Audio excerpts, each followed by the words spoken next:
It's so hard to deal with. Auras from Underlord, auras from Chen.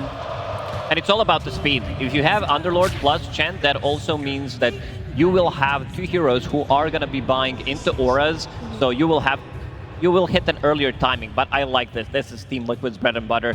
Tusk that we did mention, plus the Visage, super strong lane. You get that extra gold whenever you get the kill with Visage, up to 210 gold with the Facet. Super speedy draft. It also gives you an overwhelming amount of tower pressure, because now you're looking at Visage plus the auras with his familiars at level 6. You're looking at the Nature's Prophet TP in with the Greater Treant, and I would imagine that Liquid want a hero that can go through the Twin Gate early, get that bottom lane tower with 33's Visage, kick the enemy carry out, and make Gaimin's map smaller. This is where Chen does come into play a little bit, because Chen is also considered a counter pick to Furion, because he can enchant his Greater Treant and take that away. I mean, again, with Chen, the jungle, if you get the Frost Mage, get the Ice Armor from the jungle creep, you're throwing even more armor into a Tusk and a Nature's Prophet that like to utilize the right-click damage, but still, CK. Strong lane. They're fitting the formula that I mentioned, right? Strong safe lane to try and apply punishment. Off lane that doesn't care about profit. They're taking the fight to Liquid in that laning stage. CK was also one of GG's favorite pairings with Chen at the last tournament, the Riyadh Masters, where they would just throw in CK's body with all of Chen's healing and auras and try to out-pressure the enemies. This hero did fall out of they're so cute. This hero did fall out of meta though because of the meta shifting to the semi-carry range players, but I think within this draft still does a great job. Yeah, and they've not played CK so far at the International, but again, we know that they play it throughout the year, so it shouldn't be a shock to Liquid. I want to see which facet he's going to go for. Phantasmagoria, it does give you damage reduction on CK illusions, but Irrationality, that's the one that has been buffed. You can apply Break, Disarm, or Silence for a 50% of the base debuff duration. So it could be really nice against Visage. This Batrider also very nice against Visage, especially in that early game. You want to kill Visage where he's most susceptible, which is the laning stage. If he has heroes that can go on him, that can reposition him, then that's where you can threaten him the most before he gets his familiars up early, before he starts taking your towers early. So I would hope that this Batrider is being played on Tofu, that he's going to go through the gates and try to get 1 or 2 kills at least on Visage. Now you see the mid lane, the undefeated Puck from Nisha coming in to punish the lack of lockdown. The Batrider and the Chen, if this is your support duo, it's really difficult for them to ever kill off the Puck. Same thing, like Underlord with a Root, it's nice, but it's not enough. You always need that +1. Remove Monkey on side of Liquid. This hero is still a bit... Oh, never mind. He's banned. He's banned. This is one of the worst matchups from Pucks we've seen. Gaimin Gladiators kind of owned the map 7-8 minutes in. Yeah, I think Quinn in one of those games was godlike. I would like to see Quinn get maybe Earthshaker. I was about to say. I want like a little bit of instant stun. Again, DK, it is available, but that was like the old school. The new school is going for Earthshaker. Instant stun, there's going to be, again, not a lot of treants because it's the only single tree, but with the birds, the tree, the grouping, the natural objective pressure Liquid applies, you're going to have opportunities because Underlord will soak the initiation to get good jumps. The Omni Knight ban would have been such a great hero for Liquid, especially with this Batrider coming out. The need to counter the lasso to make sure your carry Nature's Prophet isn't getting jumped on early on. It gets taken out. Another potential save support that Liquid could run versus the Batrider is Oracle. It is a hero that they enjoy. This is going to be sustained. These fights, nobody's going to die instantly. So many saves coming out from, you know, just Underlord with his auras buying Chen with his ulti. Everybody has some kind of a lifesteal as well. I don't see any Shiva's buyer or Scotty buyers yet on side of Liquid. Interesting. Gaimin opt to ban the Clockwork instead of the Treant Protector. I think Liquid, Treant Protector, Living Armor against the CK, the Overgrowth to kind of secure some additional team fight to ensure your lane goes well for the Nature's Prophet. Could have been pretty cool, but again, Clockwork, a little bit more aggressive for the mid game at least potentially, but yeah, I'm expecting Treant from Liquid here. Gaimin at the moment maybe realizing that Team Liquid can't really commit that hard. They don't really have a strong initiator like Clockwork would be if they got their hands on it. And Liquid ban out the sniper, and they got the double saving support with Shadow Demon. Still last pick for them. They do. Shadow Demon also functions as an excellent save versus both the Batrider Lasso and the CK Stun. You just disrupt the target he goes on, you just build those stacks up for your Visage in that triangle so that he could hit his timings faster, and it gives you the ability to set up on the map for the Nature's Prophet TP, which is very important. That is what Furion wants to play with, aggressive side lanes, so that he can take advantage of his global presence early on. The one thing to add, Shadow Demon against CK, against his innate ability, whenever CK creates an illusion, there's a 50% chance, and their chance also applies to Shadow Demon. So if he uses Disruption, he could create more illusions out of CK. It just helps against the aura as well. When Liquid want to push early on, one cheap aura from the Underlord is now mitigated. When you go on a hero, Shadow Demon can get rid of any of the buffs. So yeah, it helps Liquid secure their first Roshan, get that Aegis, and push forward in 20 minutes. That's what the SD is going to secure. But they had a minute of reserve time for Gaimin on this last pick. They now pick up the hero, and they go for a Riki. Ooh, finally! Everybody, Everybody was playing this hero coming into TI, road to TI. Every single mid player had 7+ games on Riki. What makes this hero super strong is now with his facet, you get 4.5 extra agi, so you're kind of one-shotting the creep wave, and also with your shard, you don't allow Shadow Demon nor Tusk to be able to get their saves off. And not just that, the facet makes it so you're not just one-shotting creep waves, but the jungle, you clear that so fast because Ricky's abilities are low cooldown. But the biggest factor for Ricky here is his silence, his smoke. He's going to use this to try to kill the Puck early game with the defusal plus smoke cloud plus +1 rotation from his team. Puck should always be dead. Also, when you've got 2 save supports, T, like Tusk and Shadow Demon, you need backline control like Ricky provides. And you can't target when you're in the smoke screen if he gets a shard. And on top of that, you're going to force Nisha to have to think about a 4-staff or a BKB on the Puck. That just sounds awful, because every Puck player, they want to go for all the damage, the Witch Blades, the Blink, the Kaya, everything other than save. And now he has to think about it. So yeah, Ricky pick, pretty niche. I like it. A lot of cool options, and yeah, nice refreshing draft. Gaimin bringing out, 2 heroes that we didn't see so far at TI in game 1 of the Grand Finals. I love it. I am very curious to see how this first game is going to play out. I am also very curious to hear some words from Coach Blitz, who's on the stage. Thank you very much, Blitz. Welcome to Grand Finals with Team Liquid, where it seems like Gaimin, they still have tricks up their sleeve. Quinn, last pick Ricky mid. What do you think about it? I mean, he's a rat. He only plays these cheese heroes that require 0 skill. He's afraid of playing Nisha straight up 1v1, so he's going to do some stuff like this all the time. I understand it. It's all good. I'd do the same if I was playing Nisha. I see. So it's a cowardice strategy, perhaps. And also, I was hoping to get some questions about your fashion choices. I see all the other coaches, they go into their jerseys. They have their specific uniforms, but you come out looking nice. I like it. What's the reasoning? I think it's important to look your best before you bury somebody.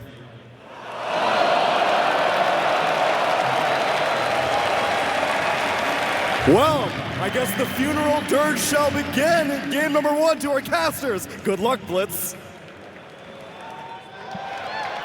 Copenhagen, are you ready? Incredible atmosphere here, ladies and gentlemen. As we're about to get ready to get stuck into the action of this Grand Finals. Gaimin Gladiators versus Liquid. Folks, we've seen this many times before. We know how it tends to go, supposed to go. Could it be different today? I think we all hope so. I think we're all hoping for 5 games, but the best thing is we're definitely going to get 3 games. But that's true. That's true. We've already been spoken with quite some fantastic Dota already earlier in the day today, and let's hope that continues here into this best of 5. So as we heard, exciting talks around the Ricky coming in from Quinn to end the draft from Gaimin. Do you think this is something that did go under Liquid's radar? I mean, we've seen people talking about it. The pubs have been riddled with it. Thompson was playing it a ton, Quinn, and tons of these pubs as well, too. There's just a lot of heroes that you have to think about, and it is Grand Final, so this becomes its own mini-meta. So things are going to come out that you maybe didn't expect fully, but we'll see if it ends up working, because you can tell why they wanted it. Panel talked about it, the anti-saves, the silence versus the Puck and stuff like that. So, yeah, let's see what ends up going down and how these matchups end up going. I haven't seen a Ricky versus Puck matchup in a long, long time, if not ever. It's going to be exciting to see what Quinn can pull off, especially as we saw in some of the replays earlier being shown from Nisha this tournament. On his puck, he has had some insane showings. Let's see if he's going to be on the way to get some more of those rampages that we know he's able to pull out on this hero. Overall, though, do you have a preference with the style that either of the teams have decided to pull out here in this first game of the best of 5? Liquid's gone more for just the standard at this tournament, right? I feel like Gaimin, they've clearly gone a little bit different. Yes, 3 of the heroes look very, very normal, but the CK and the Ricky are a bit of that oddball out, at least currently in this meta. So we'll see what Dyrachyo in particular wants to do with this, because what I'm looking at with this lane is that they're just trying to sustain versus this damage that comes out from this Visage and this Tusk that can be very, very oppressive. They've got tons of sustain with Divine Favor, they'll be able to mana burn, and of course CK just has built-in sustain from that Chaos Strike. I mean, how much does that sort of mess with Liquid's game plan if Liquid's duo lane down here isn't necessarily able to find early kills? I probably messes with it a decent amount because that's the way they've played with 33, just looking for constant kills, but Liquid is not afraid to break 33 out of this lane. I've seen him roaming at like the 6-minute mark as this Visage, and it ends up working out a lot of times. So it's all going to come down if they can get those type of trade kills or not. It feels like it could be difficult for them to pressure this lane down bottom, but they are taking care of that Satyr. So that's the second time now Celery has put the Satyr, the one that burns the mana, the Mind Steal, I believe it's called, and it killed it twice. So that's actually huge because it reduces that mana. Also, it gives that extra mana to Dyrachyo too. So it's good that they're able to clear that one out to at least try to apply some pressure onto this CK. Yeah, Mid lane, Quinn is giving it to Nisha. He certainly is getting a fair few denies in, of course, already in this Ricky versus Puck matchup. Now in with the trick of the trade, he's going to find the first blood. Well, I said, I don't know if Liquid expected this Ricky to come out, and I don't know if Nisha was prepared to play this matchup, or at least expected something like that to come out from him. Quinn just jumps in and kills him off first. After already decimating in the laning phase too, the first 2-3 waves, 10 and 4 on this Ricky.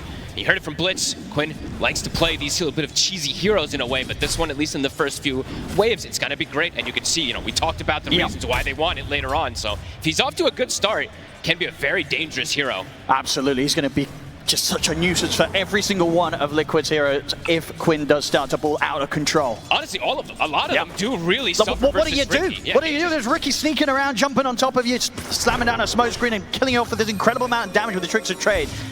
Quinn gets his first item at a quick timing. Liquid, they've got some serious problems they're going to have to start answering. Absolutely, but they do have strong lane up top in particular. Mickey, they do have great ways to rotate around the map and pressure everywhere too, so should be able to react. It's just, if he's able to sneak into these back lines, it's going to disrupt a lot of these potential saves that come out either from Boxy and from Insania.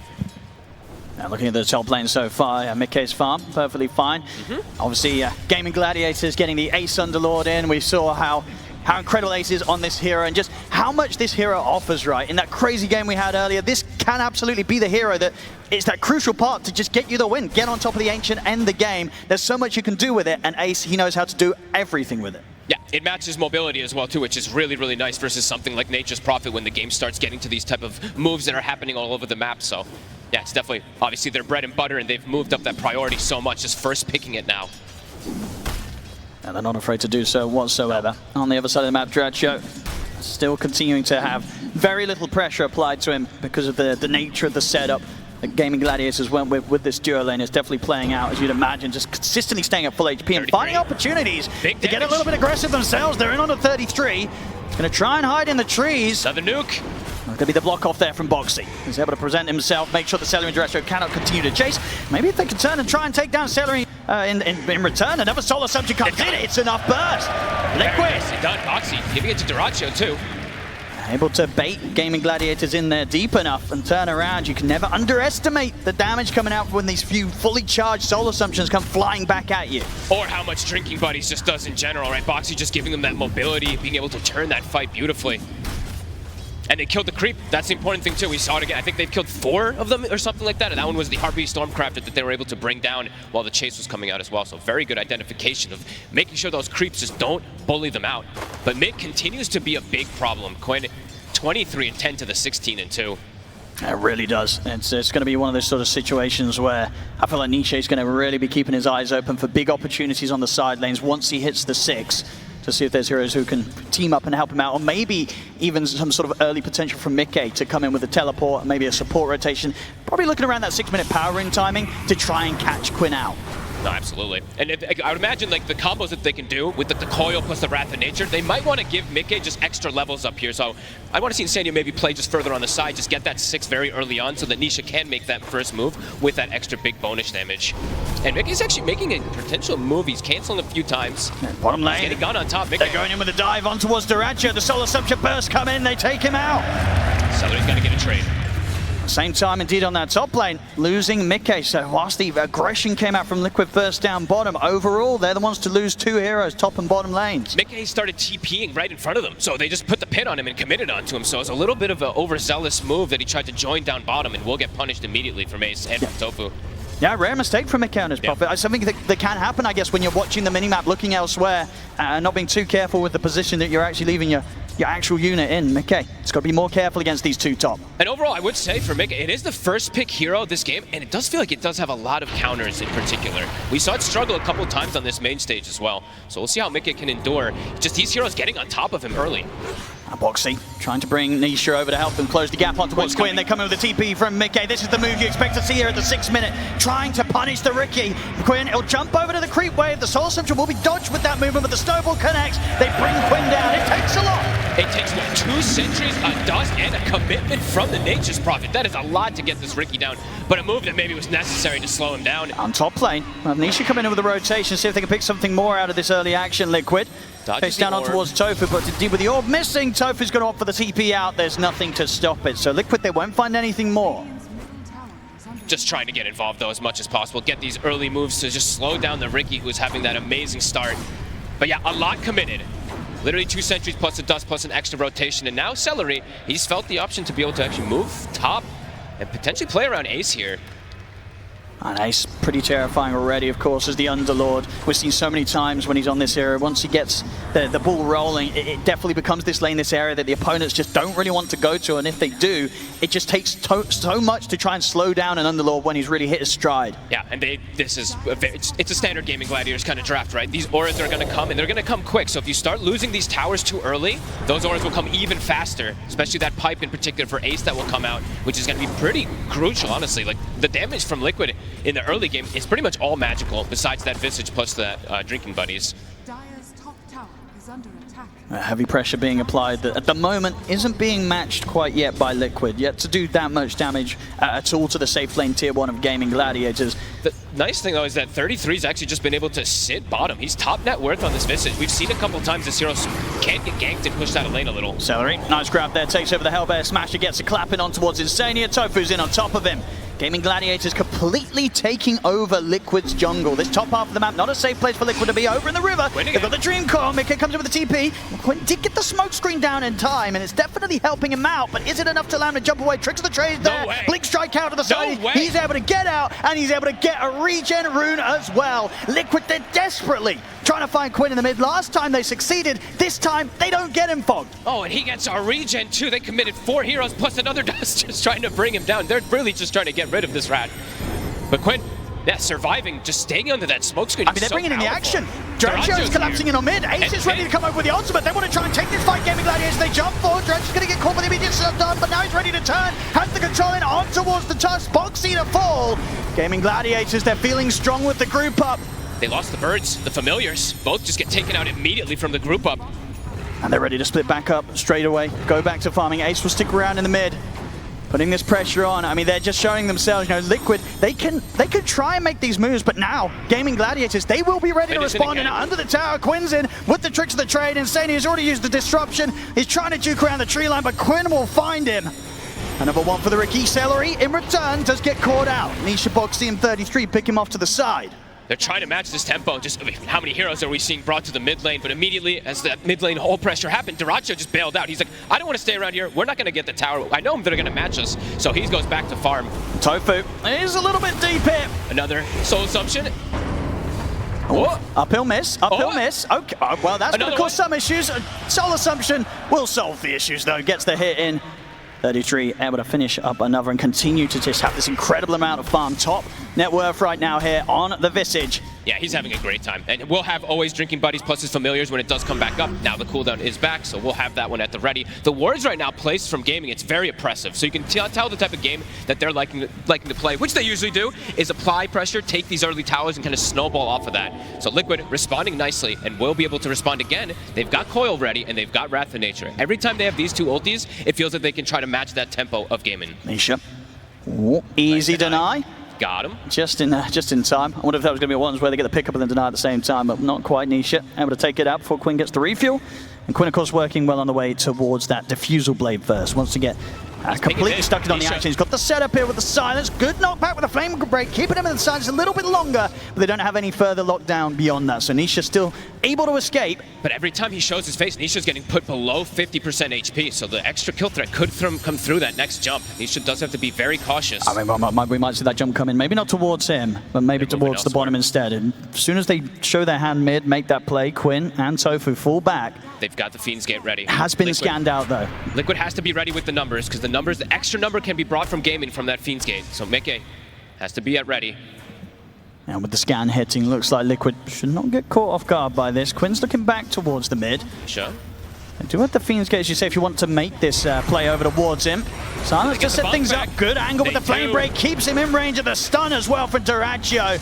Tofu knowing perfectly how to hit these angles and get the most out of Quinn's smoke screens. It's not your most traditional kind of way to lock down a puck. It's not a stun, but it's a tricky one. Into a knockback. It's beautiful. 3K lead off that. Now potentially be able to pressure this tower here, and they still have Fiend's Gate at the ready. So Liquid, difficult to be able to contest this one until Nisha does respawn. And with this tower gold, if they're able to take it in a bit more, Quinn's pretty much going to have the diffusal coming out. A very quick time.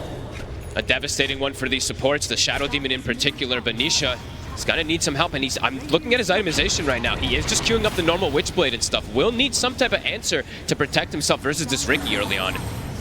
I mean, with this Riki getting this sort of a good start, do you imagine we'll see adaptation from the support item builds on Liquid to try and respond to this?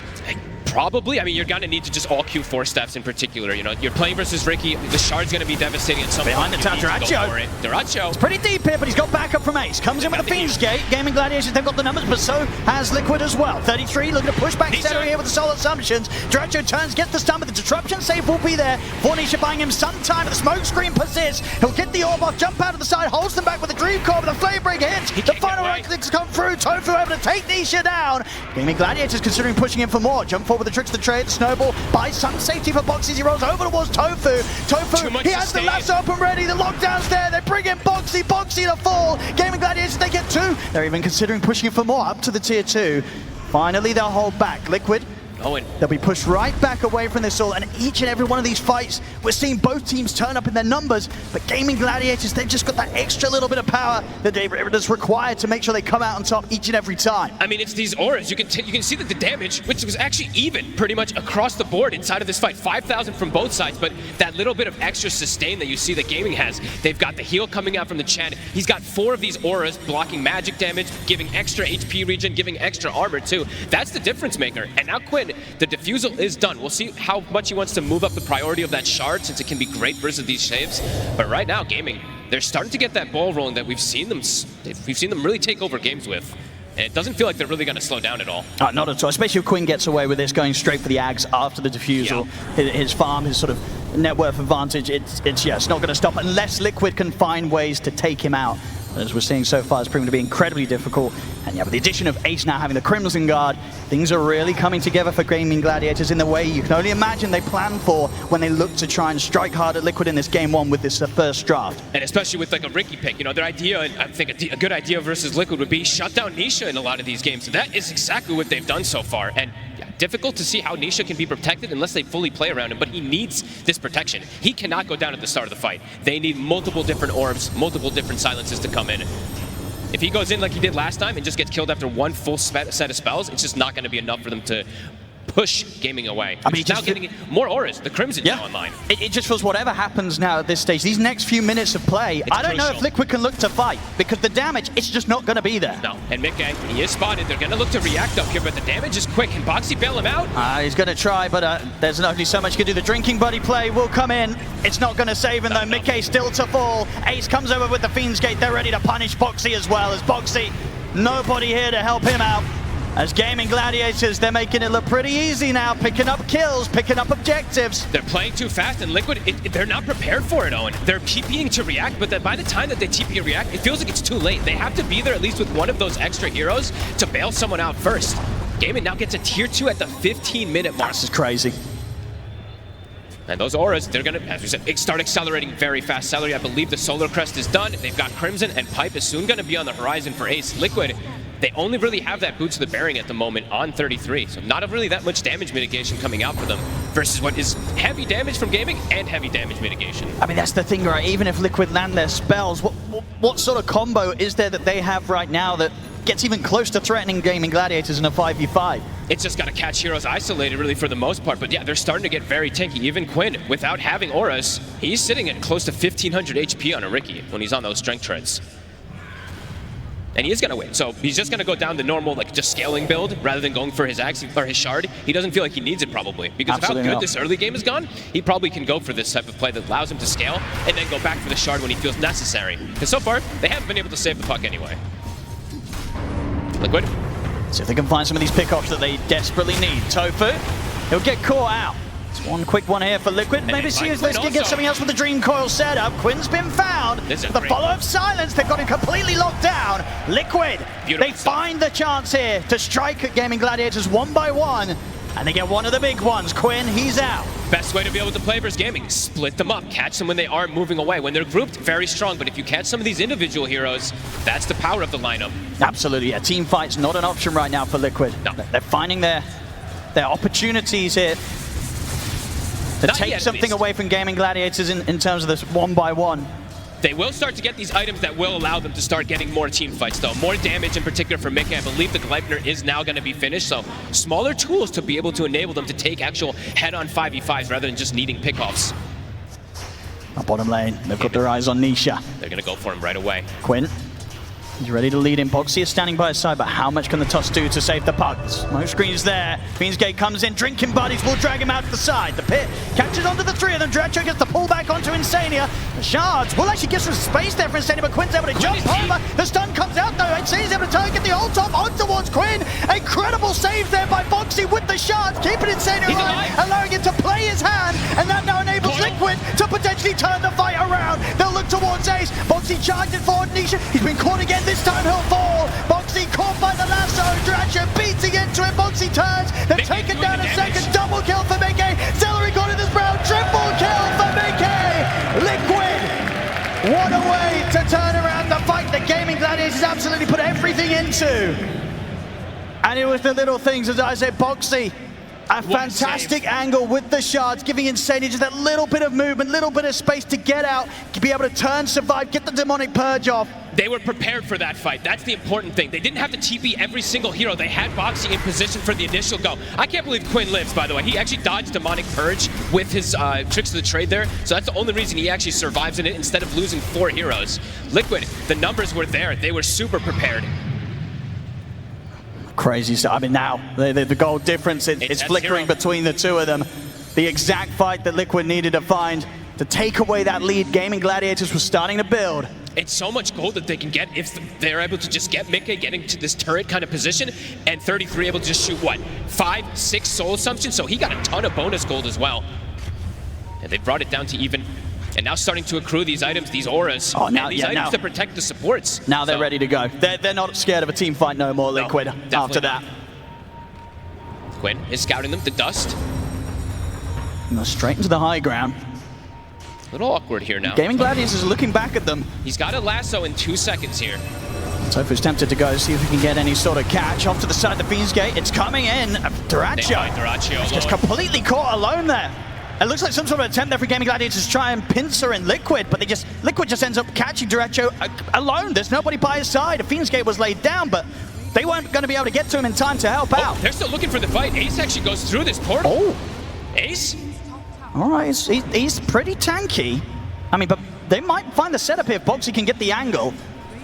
See how much they want to try and chase for this Liquid. Ace into the trees. Sharks will find him. I mean, slowly but surely, Liquid, they're surrounding him. Gaimin Gladiators are coming in from the side, and maybe it's a bit of a bait. Ace, is it a successful bait or is it a mistake? He's going to try and push him forward, but Liquid, they can turn, bring in the damage to bring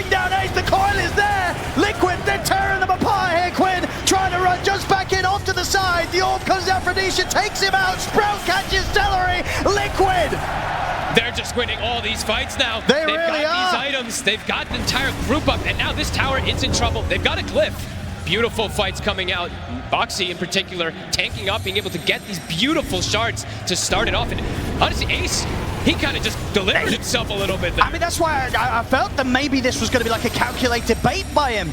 But yeah, going through the gate, Liquid, they just turn, chase him down. And at the end of the day, he only ends up baiting his own team into a fight that goes horrifically. And look at another aura, full Shivas for 33. Massive to be able to counteract a lot of this healing, but also just be able to stop these heroes from kind of bursting him down at all. He's 7-0-7 on this Visage now. I see it again, as you say, now Boxy knowing exactly where to find Ace in the tree line. Gaimin Gladiators, they really try and rally around their Underlord at this point, but at that stage he's too low. I mean, the coil catches literally everybody all clumped up. Nisha, he's made the full recovery from that early game. It's a distant memory now. And he does have his defensive Force Staff. They have the Ghost Scepter on the Shadow Demons. They've got the answers now to be able to protect themselves versus this Ricky, who now has just died a couple times in a row. A smile's coming out there from Nisha. It's got to feel pretty good having the impact that he's having now in these fights after such a tough start off the back of the laning stage. Needs to calm down a bit again. Gaimin Gladiators, the claim their Tormentor. They're playing to their strength though, and it is daytime, so that Roche potentially an option here for Liquid if they want to group up and go for it now that they have this great way to team fight, great way to keep these lanes in an aggressive position too. Gaimin has to be careful about these next few moments. They cannot make another mistake like that versus Liquid, or it's going to be difficult to recover. Absolutely. They literally hand-delivered Dyrachyo in that fight and also Ape afterwards. Now, they're going to go for this Roche, and it's tough to contest this one. Not going to make it in time.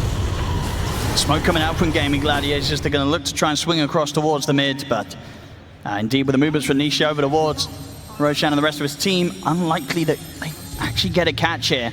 They could look to continue to swing down and maybe try and fight post Aegis, but that would be a risky call to make. Yeah, especially at this point now that Dyrachyo is not nearly as farmed as this Nature's Prophet, and Mickey is massive. He is. 4,000 difference between him and that CK. That's sort of the cleanup that he's been enabled to have in the last few fights has massively propelled him ahead. Absolutely. And also, I mean, Quinn, he does have his Aghanims finished, but that shard has been delayed a lot. We saw a couple saves come out that he maybe could have gone down the route of going for it, so could maybe have been an error that he wanted to go for this type of scaling rather than just being able to match the pressure of Liquid, not having that shard to stop these saves. And Liquid now, with this momentum, they're onto high ground. These towers drop very fast. There's no glyph. Well, let's see how much they can push it. They've got the Aegis ready, of course, and Mickey's ready to frontline. Gladiators, they have got lasso potential to try and punish overextensions. Tier 3's gone. I mean, and who used the glyph there? Oh. That tower's just gone. They don't have it for these racks. There's the Dream Coil from Nisha. Okay, you've got to only imagine the Liquid want to try and go for more. Mickey is actually going to back off and start dealing with the top, but of course teleportation will be at the ready if they want to go for round 2 here on the bottom lane. They can always look to re-go. Gaimin has to be careful how far they step out here. The Orchid is ready on Dyrachyo for that extra catch for Nisha. They should have identified that one. They should see it. But they do have multiple ways to bail Nisha out if he does get caught even from one of these extra silences. Yeah, Gaimin trapped in their base with 5 for a second there. You see that gold start to quickly swing even more. Mickey is just going to keep growing, and the CK's not be able to get outside the map in a similar fashion. Yeah, Mickey about halfway towards the BKB and still having what, the 3.5 minutes on the Aegis. Very likely he's going to have that window where he'll have both BKB and Aegis to try and push forward and look to take a set of racks away from Gaimin Gladiators. And Liquid playing it very smart. They're just sweeping across toward the map, not giving them an opportunity to look for this Nature's Prophet to find some type of kill. Quinn now will have that shard finished, so that extra minus armor, the prevention of any of these saves that can come out on that smokescreen target, maybe Gaimin's going to look to make a move off of that. If they can lasso somebody, catch them inside of that one, they could get some type of these kills if they find Liquid a bit split up here.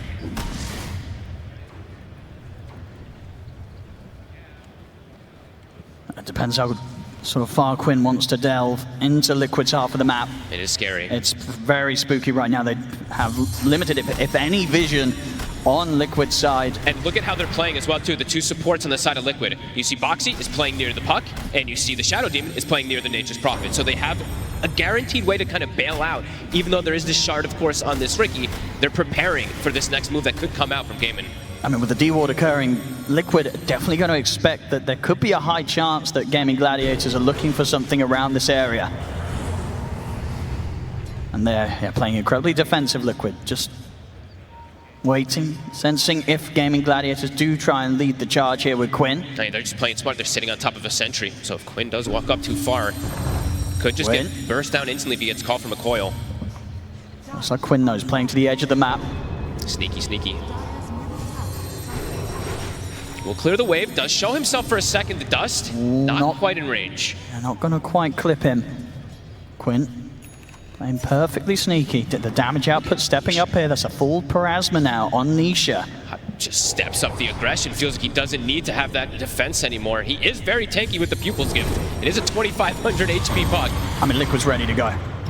So if he can get the catch here, Quinn turns to the smoke screen, force forward for Nisha, able to jump forward, get the Dream Coil up onto the two of them.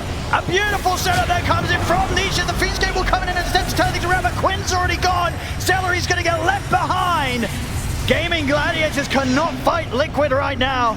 And now beyond the tier 2, they may just find Ace on top of it all. They get the silence, the shard trap from Boxy. They'll find a third Liquid. They can go high ground again. There's still not that glyph available. They can start threatening this. I mean, they can start threatening Rax and maybe even threatening the close-up of this game. Gaimin, they cannot contest this group up. This is going to be such a strong push. A minute left on the Aegis. A full BKB birds coming out from Mickey. And these Rax are dead. The birds plus this tree, it just dies in a heartbeat. And they can look for more. They'll take the top set. They're ready to swing across over towards the mid here, Liquid. It feels like they've probably done it here. I mean, still 20 seconds for the Underlord, the one who can deep-push. The glyph is popped, but they're sending treants even down toward bottom. Yeah, they're not going anywhere, Liquid. They're like, oh, Gaimin, you like to play with your 25-minute timings? Well, so do we. 26 minutes. They're looking to potentially close this out here. They've really sort of turned the game on its head if you consider what we were seeing in the first 10 minutes of this one. Liquid hitting back harder than ever here. Duracio's going to try and start some action, but the BKB comes down for 33. Illusions will remain on 33, and they have the lasso as well, dragging in the Visage. 33, is there going to be any sort of save for him? There is not. 33 will fall. Can they chase for more? They need more, Gaimin Gladiators. Oh, nice shards trapping Durachio. Let's see what they can find, but Ace is caught in the Sprout, trying to get out of this. The bottom Persian's down, upon him, Boxy comes in with a punch-up. The Dream Coil catching them all. Ace, he's out, has the buyback available if he wants to consider it. Gaimin Gladiators trying to find Boxy in return, jump forward from Quinn, but he's caught by the silence. He's trying to get away from Mickey, but the right clicks from Mickey, and Nisha too much. Quinn goes down. They tried to chase to get some kills, but Durachio was stuck in shards for the entire duration for it. While Ace was going down, he couldn't help his buddy. Liquid continue to play strong. Durachio with the silence, but Nisha's trusting in Insania. Insania, he'll have to save or the offensive disruption when needed. Gives Nisha the chance to continue to play and live. The orb comes in. In fact, Nisha, he jumps in. He's got no fear right now. Mickey steps forward, gets the drag back here. Durachio, as he turns towards Mickey, he's going to catch on to Mickey. Mickey's getting torn apart by the illusion. Mickey's dead. Durachio will fall in return. Nisha. The buyback's going to come out from Quinn. Gaimin Gladiators and Quinn, he knows he's got to look for whatever chance he can to punish back onto Liquid. Tries to make the jump over towards this, but Mickey also in with the buyback. The smoke screen's down. Quinn, he fought back for this. He's out for 75 seconds. They're looking to end it, Owen. The buyback from Mickey. Quinn's gone. This is likely Megas. Can Ace hold on to it? They've got a buyback from Durachio. Liquid, will they respect that? I mean, that's the question. How confident does Liquid play? Yes, they know there's no Quinn for a minute. It's 5v4. How much can they take? Liquid. Tofu, waiting in the wings, looking for a lasso target. Still being very careful indeed, respecting the catch from Bat. It's just tough because the double saves. Mickey, he's at the ready. His BKB's up in 4 seconds. It's the mid-rack's gone. Liquid. Final set. I'll tick off another objective, and they're ready to keep it going. 30 seconds, they know there's no Quinn. It dies so fast. They gotta look to go on the side of Gaimin. They can't just watch these racks go to Megas. Tofu is going to try with the grab, but the disruption comes in immediately. They try desperately. Gaimin Gladiators here to fight for this fight. The hand of God comes down, but it won't save Ace. Ace, he's out. He has buyback available. Durachio tries to sneak back to the safety of the fountain. He'll get back. But the racks are gone. Liquid, they've claimed the Mega Creeps. 29 minutes Megas. Good luck coming back from that one versus this type of lineup. And I don't think Liquid's going to look to get out of the base. They still got 30 seconds to keep the push going. They know that they can get so much done here. They call it. Oh, they do. GG is called. Liquid. I mean, what a phenomenal game one. Considering what happened in the opening moments and in some of those lanes. When they started to turn it, Liquid, there was no looking back, folks. I think they really started to identify quite quickly, I mean, it was pretty much all around that bottom fight, that they needed to just have the numbers at the ready. When they started TP reacting with multiple heroes, that's when it was a bit of a problem, because Gaimin was getting these number advantages. But that time, they had Boxy. You see the man on your screen right there. I gotta say, yeah. The Drinking Buddies pulls, resets the fight, and then the dive. You can see Gaimin trying to push forward for it, but multiple different saves coming out from him with the snowballs, Drinking Buddies, shards, etc. That was beautiful for Liquid. Hey, incredible stuff across the board. Boxing and Sandy with the saves. In a game against a Ricky that was getting kind of out of control those opening minutes, it didn't matter. They still found the chance to get these incredible saves occurring. The damage out from 33 and Mickey and Nisha making quite the comeback story that game on his puck. What a game one. Liquid, they'll take the first of this best of 5.